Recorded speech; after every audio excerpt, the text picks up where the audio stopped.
Aujourd'hui, on va parler de la vérité derrière le plus grand score de l'histoire du Clasico.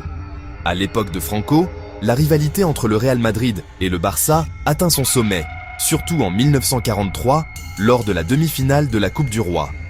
Le match aller se joue à Barcelone et le Barça gagne 3-0. La presse madrilène accuse l'arbitre d'être pro-Barça. Le premier but viendrait d'une faute près de la surface. Le deuxième serait hors-jeu. Le troisième, un pénalty très douteux. Les supporters catalans sifflent violemment les joueurs madrilènes à cause de leur appartenance à la capitale, alors qu'en Catalogne, beaucoup revendiquent l'indépendance.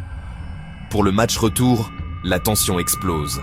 Le bus du Barça est accueilli à coups de cailloux et dans le stade, on leur jette de la monnaie et on les insulte. Les conditions sont totalement anormales pour les joueurs catalans. La première mi-temps se termine sur « Je vous laisse deviner 3 secondes ». Un incroyable 8-0. Le match finira sur un historique 11-1. Les Barcelonais affirment que le responsable de la sécurité les a menacés de prison, eux et leurs familles, ce qui expliquerait pourquoi ils ont laissé filer le match pour attirer l'attention du monde sur les pressions qu'ils subissaient. Les Madrilènes, eux, disent que ce sont les cris et l'ambiance hostile qui ont terrorisé les joueurs du Barça. Leur preuve, le Real Madrid a perdu la finale contre l'Athletic Bilbao.